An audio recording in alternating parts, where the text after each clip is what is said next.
The National Association of Law Students, NALS, hit the streets of Accra to demonstrate over the Ghana School of Law entrance exams failures. The aggrieved candidates accused the General Legal Council, GLC, of their inability to gain admission following a new quota system.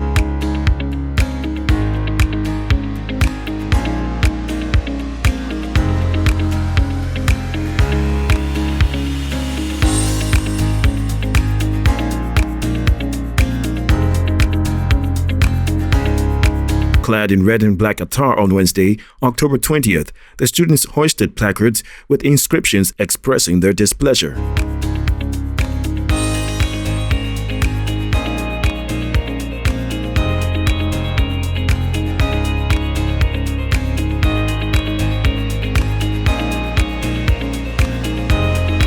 Some of them wrote, quote, "Stop traumatizing law students. We did not fail," and other messages on their signages. Amid drumming and chanting, the affected students insisted that the new rule was unknown to them before they took the exams. They are also demanding reforms to the country's legal education.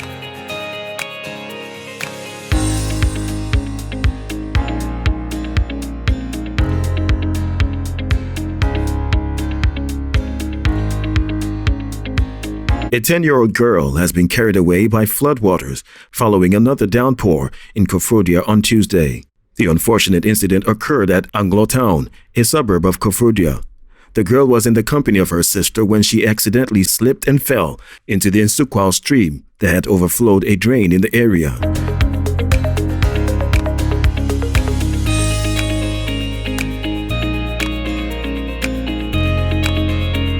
According to the assembly member, Bernard Achampong, a guy who heard the shout of her sister rushed into the stream and tried to rescue her and managed to grab her at first, but the speed and severity of the flow almost got him also carried away, and so he lost hold of the girl but managed to climb up.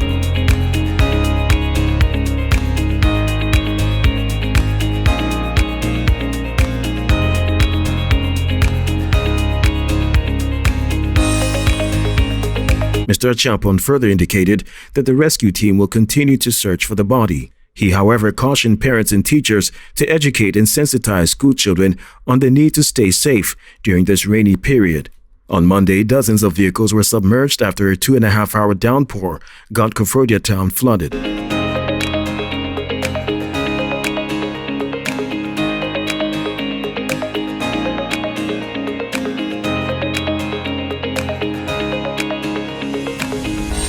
The Tarkwa Divisional Police Command has arrested 2 persons in connections with an attack on a bullion van at Randsburg Supermarket in Tarkwa on Monday, October 18th.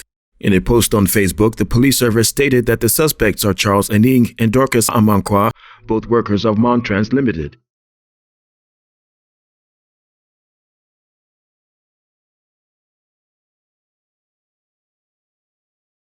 Quote, "Preliminary investigations indicate that suspects Charles Aning, a driver, and Dorcas Amankwa, a teller of the company, went to Randsburg Supermarket for proceeds made over the weekend to be deposited at the bank, but failed to pick up the police officer who was detailed to provide security for them."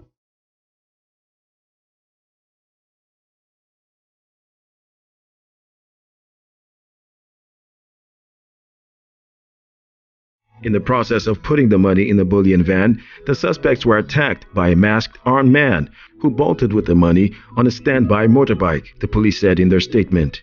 The police added that the suspects in their custody are assisting them with the investigations following suspicion of complicity in the crime.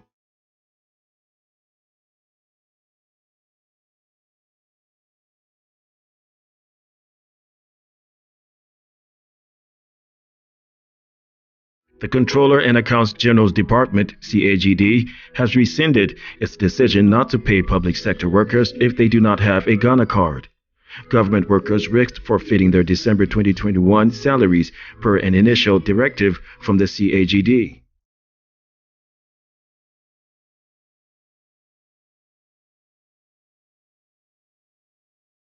The move was said to be part of government's efforts to deliver a speedy, secure, and verified payroll service to government's employees and pensioners while reducing the risk of underserving payments or claims. But the government, through consultation with the Ministries of Employment and Labor Relations, Ministry of Finance, and the Accounts General, have backtracked over concerns raised by labor unions.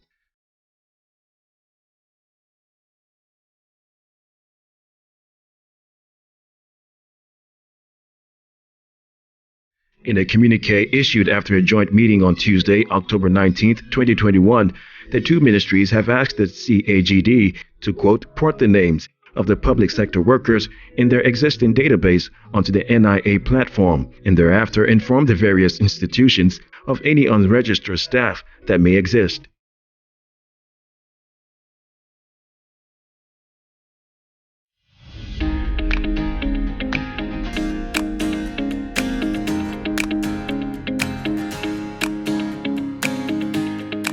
Ghanaians are overwhelmingly calling for the reintroduction of the mandatory towing levy regime for broken-down vehicles to reduce drastically the upsurge of carnages on the country's road networks. They believe that broken-down or unattended-to vehicles on the country's roads contribute significantly to the current surge in road accidents.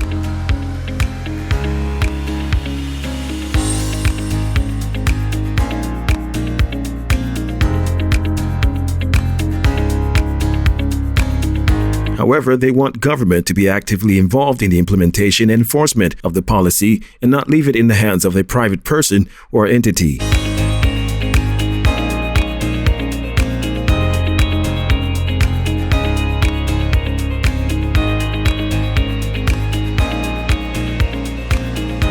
The mandatory towing levy initiative was first scheduled for implementation on July 1, 2017, following the passage of a legislative instrument, LI 2012, Road Traffic Regulations 2012, by the Parliament of Ghana as part of measures to reduce road accidents in the country.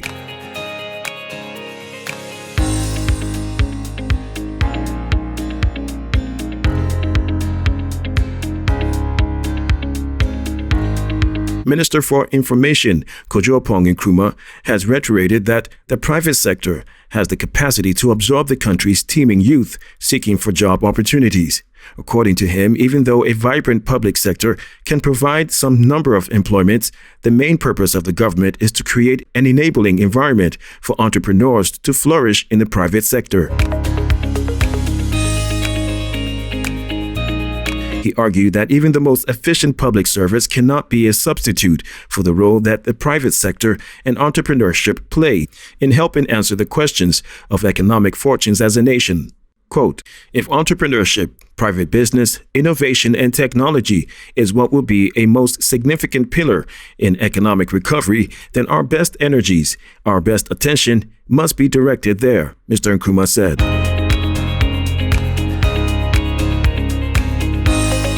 He explained that entrepreneurship is the most significant instrument that can get the majority of the people, particularly the young, economically engaged and rewarded, thereby calling for a renewal of the mindset and encourage the youth to venture into it and take advantage of the good policies initiated by the government.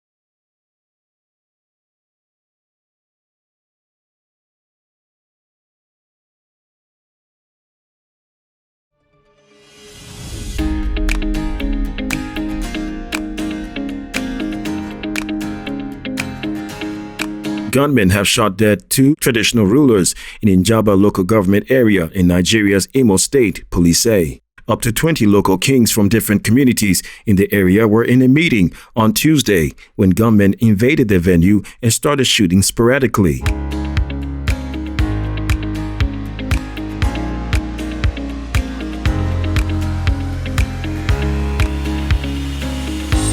Some other traditional rulers sustained gunshot wounds and were rushed to nearby hospitals for treatment.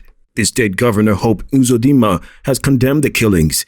He said the government was on top of the situation and promised that the attackers would be brought to justice.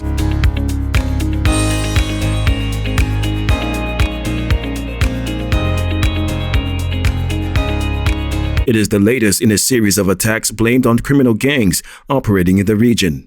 Separatist groups agitating for a breakaway Biafra state have been active in the area. Last Sunday, gunmen attacked a police post in nearby Ebonyi State, killing a police officer and burning 2 patrol vehicles.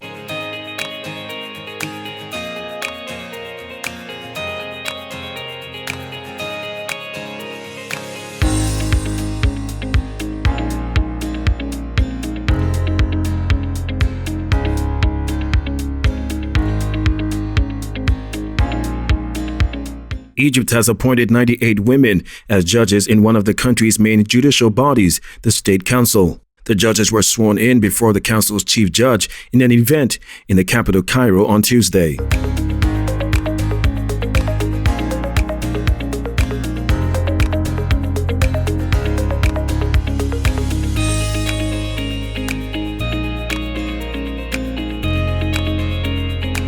It comes months after President Abdel Fattah al-Sisi called for women to join the country's 2 main judicial bodies, the Council and the Public Prosecution.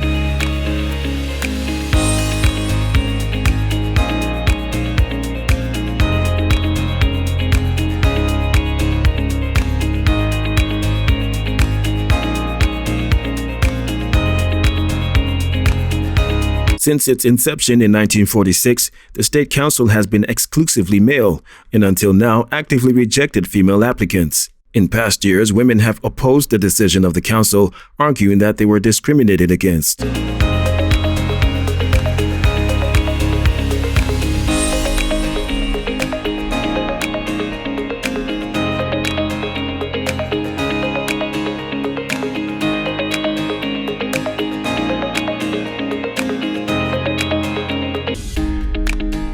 U.S. lawmakers investigating the 6th January Capitol riot have unanimously supported holding a top aide of ex-President Donald Trump in contempt of Congress. Steve Bannon was summoned to testify before the panel but refused to do so.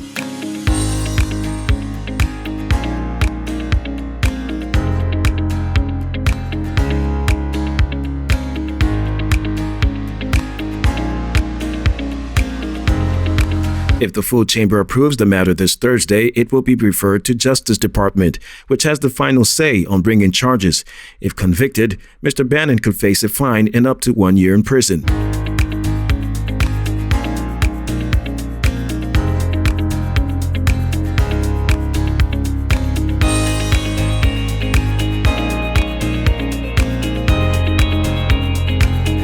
Mr. Bannon, a former right-wing media executive who became Mr. Trump's chief strategist, has not publicly commented on Tuesday's vote in the 9-member House Select Committee. All 2 Republicans and 7 Democrats on the panel backed holding him in contempt.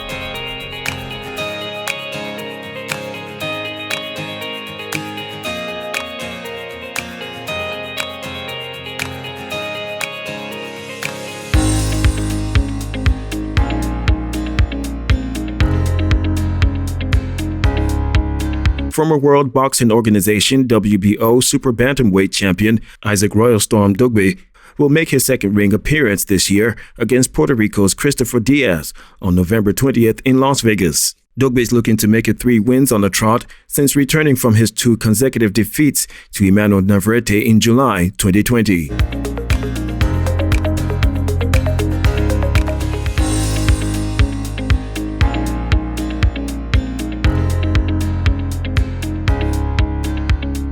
The defeats to Navarrete ended the Ghanaian's 8-month reign as world champion in 2018, as well as represented Dogboe's first pro career defeat. Confirming next month's slugfest on Twitter, the 27-year-old fighter described his upcoming bout as an opportunity to shine.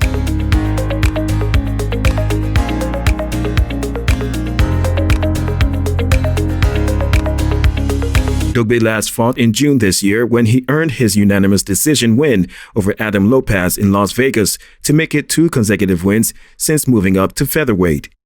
Meanwhile, Diaz will fight for the second time this year since losing to Emmanuel Navarrete in their WBO featherweight championship last April.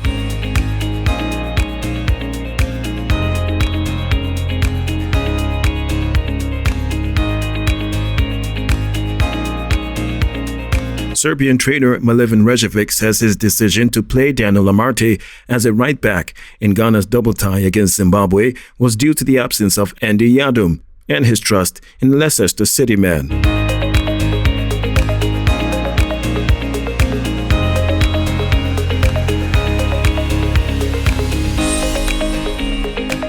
The Leicester City player was deployed as a right fullback when Ghana did the double over Zimbabwe in the 2022 World Cup qualifiers. The 67-year-old says Amarte is a versatile player and he trusts him to do whatever it takes to help Ghana secure a slot in next year's Football Mundial.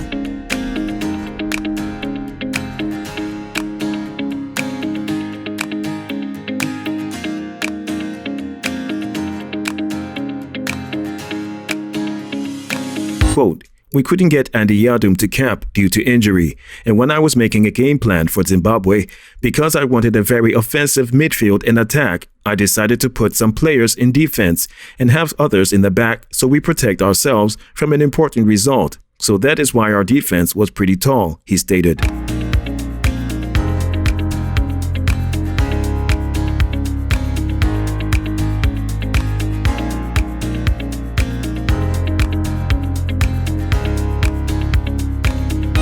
Dancehall artist Charles Nyama Mensah, popularly known as Shatta Wale, has been arrested by the police for creating public fear and panic by feigning a shooting incident. He has been detained together with 2 other accomplices at the ministry's police station for publishing false information.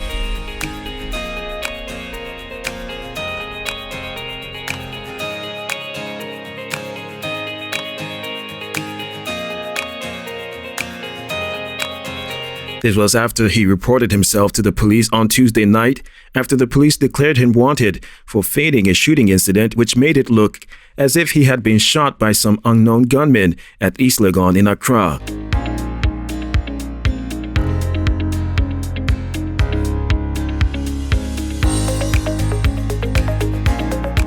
Quote, "After we publicly declared him and 1 other person wanted, the suspect, Shatta Wale, turned himself in today, Tuesday 19th October 2021 at 8:59 p.m., the police said in a statement. He has been arrested to assist the police in investigations for his alleged involvement in the creation and circulation of information intended to cause fear and panic, the statement added.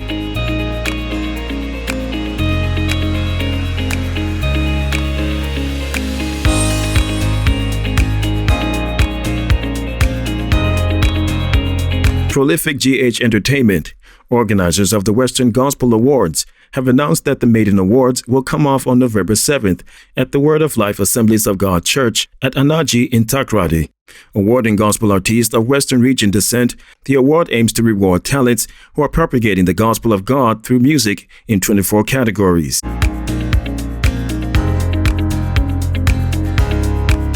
Quote, "Through this event, we aspire to achieve the vision of building a massive social and spiritual movement and community of all people across the country and beyond for the gospel using music, consequently producing personal conversions, communal cohesions, social justice, and cultural renewal in the Western North region and the world to ultimately make a positive difference," organizers said.